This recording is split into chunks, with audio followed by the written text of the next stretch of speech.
2 1.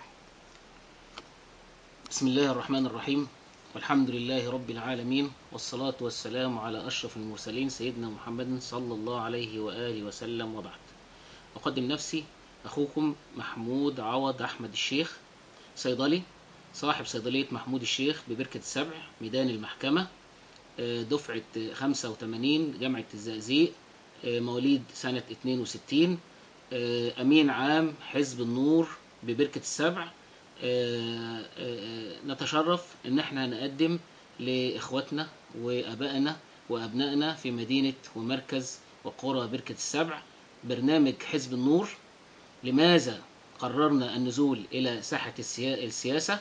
فبفضل الله تعالى ومنه وكرمه حصلت ثورة 25 التي كانت بنعتبرها هذه من عناية الله بهذه البلد سبحانه وتعالى، فقد من الله علينا بأنه نجح هذه الثورة، ولم يكن أحد يخلد لا قبل كده ولا بعد كده، ولا كان حتى يحلم أو يفكر يحلم إزاي هذا النظام الظالم الغاشم بكل أجهزته الأمنية، سواء من أمن الدولة ولا أمن مركزي ولا مخابرات، لا يمكن أحد كان يعتقد إن في بشر ممكن يزحزحوا هذا النظام.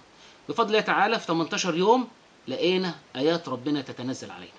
ربنا سبحانه وتعالى ورانا الحرية وطعم الحرية، فوجدوا أخواننا ومشايخنا في السلف الذين ينتمون للدعوة السلفية، وهي بمنتهى البساطة الكتاب والسنة بفهم سلف الأمة، وكانوا قبل كده معتزلين العمل السياسي، لقوا أن الجو الآن مناسب للدخول في هذا المجال، ولا يمكن أن نترك المجال للفاسدين وأصحاب التيارات وأصحاب الأهواء وأصحاب الدعاية للغرب ونترك ديننا لا أحد يعرفه. فقررنا النزول بحيث أن يكون حزب النور هو الذراع السياسي للحركة السلفية في مصر، لكي يوضح للناس الدين الصحيح، الدين الوسط، بدون تطرف بدون غلو، الفهم الصحيح لهذا الدين كما فهمناه من النبي صلى الله عليه وسلم وأصحابه وأتباعه صلى الله عليه وآله وسلم. فإحنا في حزب النور قبل كده الشعب المصري بالكامل ما كانش بيشترك في العملية السياسية، وكان المشاركة زي عدم المشاركة، رحت صوت زي ما رحتش صوت، قلت نعم زي قلت لا، عطيت لمرشح فلان زي ما عطيتش لمرشح فلان. وشفنا 2005 عملوا فيها ايه و2010 عملوا فيها ايه. 2005 ضحكوا علينا وقالوا حرية، وحصلت الجولة الأولى فعلا في حرية، لكن الجولة الثانية والثالثة تزوير وضرب وسجن وبهدلة. ليه؟ لأن الموضوع ما كانش حرية في الأصل، ده كان لعب بالشعوب. النظام بيحارب أمريكا ويلعب أمريكا، وأمريكا بتلعب النظام. عايزين ديمقراطية؟ طب أهم هيجوا الإسلاميين خدوا 88 أقف زور الثانية والثالثة. ده اللي حصل. 2010 شفنا اللي حصل، صفر.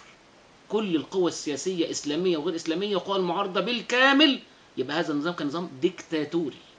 فكنا نرى عدم المشاركة لأن المفاسد أكثر من المصالح. أما الآن وبعد الثورة وفضل الشهداء، نسأل الله أن ربنا يجعلهم من الشهداء ويتقبلهم عنده من الشهداء، أصبحنا الآن نرى أن المعركة السياسية والملعب السياسي موجود، ونقول أن الحكام موجودين واللاينزمان موجود وكل الناس موجودة. فإحنا يبقى هنا نتساوى مع الآخرين، من حقنا ننزل، من حقنا نكون حزب نشتغل في النور، لأن إحنا قبل كده ما اشتغلناش في الظلام، لا إحنا الآن نشتغل في النور تحت مسمى حزب النور.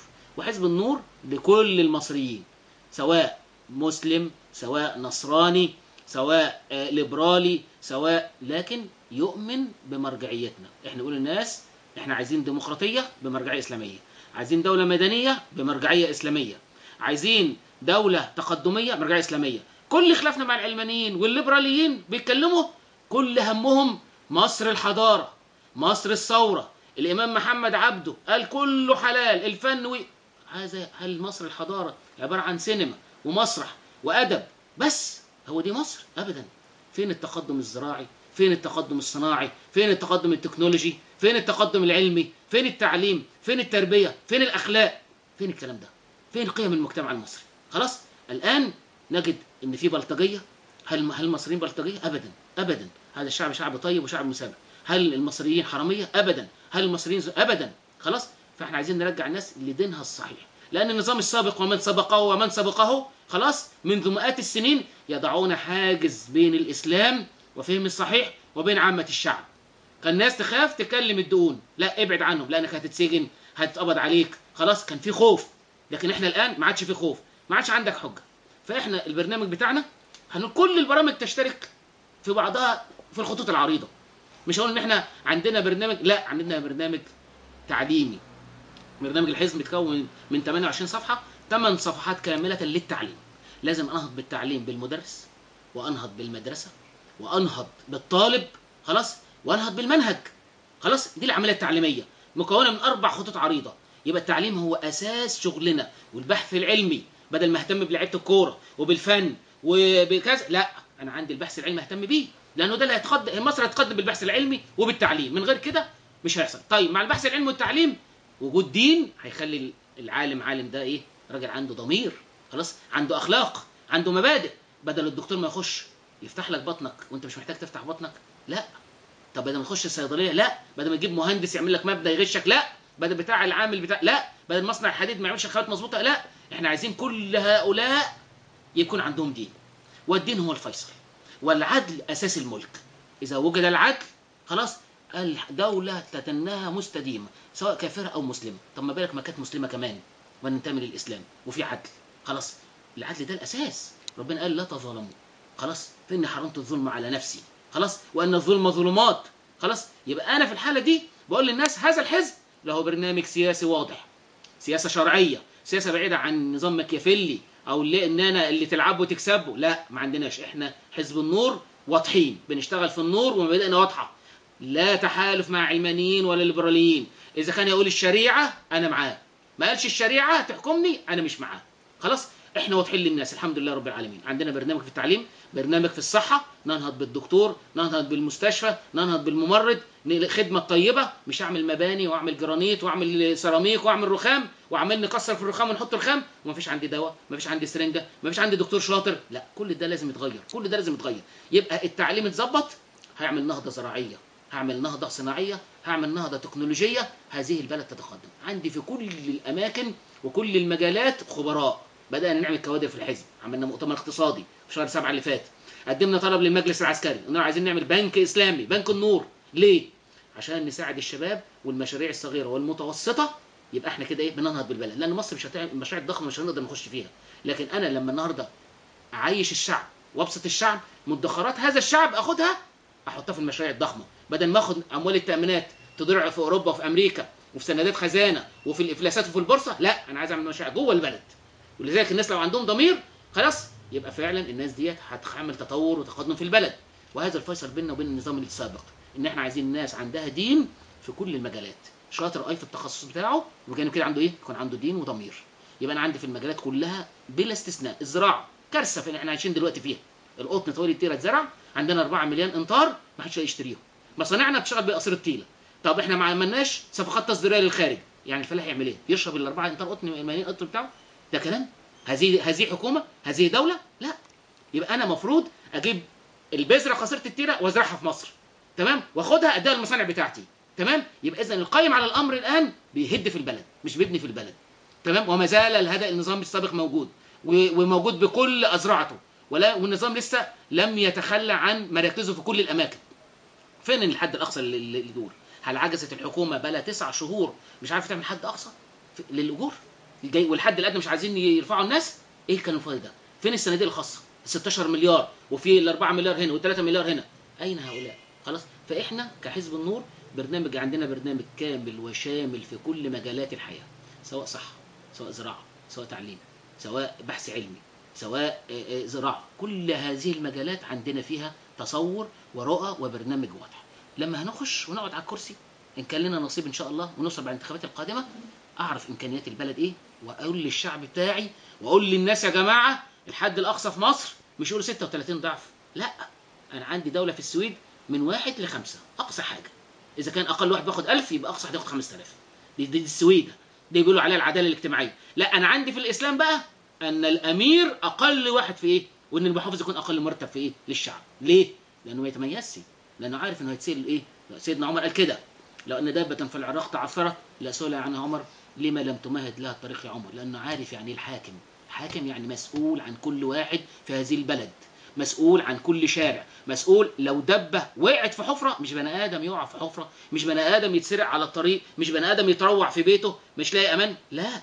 الحاكم عندنا عارف كويس جدا انه يتسال قدام ربنا، لان بقى كده فقفوهم انهم مسؤولون، خلاص هيتسالوا.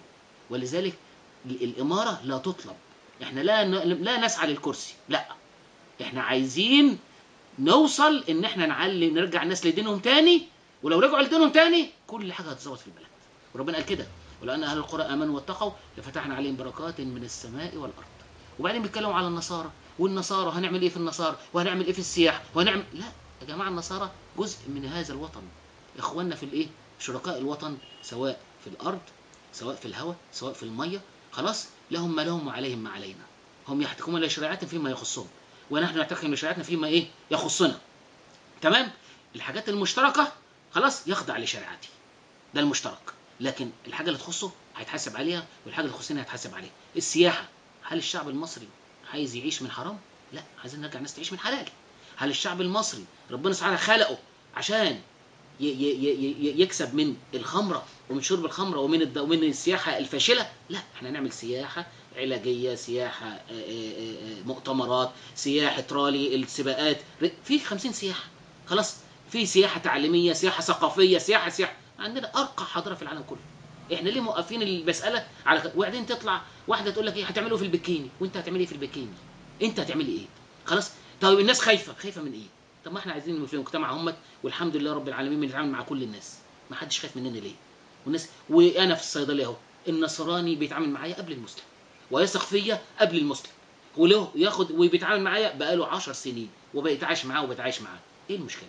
فاحنا عايزين نقول ان احنا الجماعه كل الخلاف بيننا وبين اللي بيسموا نفسهم النخبه او العلمانيين او الليبراليين خلاف، هم بيعتقدوا الحضاره في الاذاعه والتلفزيون والمسرح والسينما وي، واحنا نعتقد ان الحضاره في بناء الانسان المصري، خلاص، في تامين اكله، في عمل تامين صحي، في انه يعيش حياه كريمه، نزوج الشباب، خلاص، الارمله نكفيها، اليتيم نكفله، هو ده اللي بالنسبه لنا. خلاص، احنا بندور على الانسان المصري، بندور على الحضاره المصريه نرجعها تاني. مصر دوله، يعني دوله عصريه، مش عصريه بفريق الكوره، لا، عصريه بالبحث العلمي، عصريه بالتقدم التكنولوجي، عصريه بالتقدم الزراعي، عصريه بالتقدم الصناعي، عصريه. احمد زويل لما راح امريكا بقى احمد زويل، ومصطفى السيد بقى مصطفى السيد، لو قعد في مصر ما كانش حد يسمع اسمه اصلا. ليه؟ لان الجو هناك مهيئ. عايزين نهيئ العلماء دول يرجعوا مصر تاني، واديله فول امكانيات تانيه، وبدل ما اشجع لعيب الكوره اديله مليون جنيه، لا، اشجع العالم واديله مليون جنيه برضه، لان هو ده هيقود النهضه في مصر. فهذا هو مجمل برنامج حزب النور. واحنا عندنا طبعا مطويات، وعندنا نازلين بقائمه منفصله بمرشحين حزب النور، واللي بيقولوا هيرجعوا الناس لعصر الظلام. القائمه بتاعتنا فيها استاذ جامعه، وفيها مهندس، وفيها دكتور، وفيها ماشي، بيضحكوا على الناس، بيرعبوا الناس، ولكن الشعب المصري شعب طيب، شعب متدين بطبيعته، خلاص، ولن يلتفت الى هؤلاء، وعارف الصادق وعارف الكاذب، وعارف اللي عايش معاه وعارف اللي ايه اللي مش عايش معاه. فنتمنى من الله سبحانه وتعالى ان يكون برنامجنا يحظى بقبولكم، ونحظى بتأييد ودعم من الشعب كله، من النصراني قبل المسلم، خلاص. وان شاء الله نعدكم ان احنا فعلا نوري هذا الشعب الاسلام الوسطي الذي ليس فيه لا تطرف ولا غلو، لا الى هؤلاء ولا الى هؤلاء، على نهج النبي صلى الله عليه وسلم وعلى نهج الصحابه. واحنا شفنا النصارى كانوا قبل عمرو بن العاص ما يفتح مصر كان شكلهم ايه واوضاعهم ايه، وبعد ما فتح عمرو بن العاص كانوا اوضاعهم بقت ايه، وعاشوا في امن وامان. فاحنا برضو بنقول بنطمن اخواننا وبنطمن الشعب ان كل قيادات حزب النور، من دكاتره جامعه، من مهندسين، من دكاتره، من صيادله، من كل طوائف الشعب، عندنا من كل الناس، خلاص. خلي التجربه تحكم علينا، خلاص. احنا بقالنا 60 سنه بنحكم بحكم شيوعي، على ليبرالي، على راسمالي، على سمك لبن تمر هندي. ادوا فرصه بقى للاسلاميين، عايزين فرصه، خلاص، فرصه نحكم على هذا المنهج، خلاص. لكن الاشخاص دول يعني لا يمثلوا اي شيء، ما احنا بقالنا سنين كتيره. طب نرجع لديننا بقى، نرجع بقى لربنا سبحانه وتعالى، لان ربنا قال كده، ان تنصروا الله ينصركم. نصر ربنا لينا مرتبط بان احنا ننصره باقامه شرعه. اقمنا شرعه، البركات هتتنازل علينا من السماء والارض. وجزاكم الله كل خير، والسلام عليكم ورحمة الله.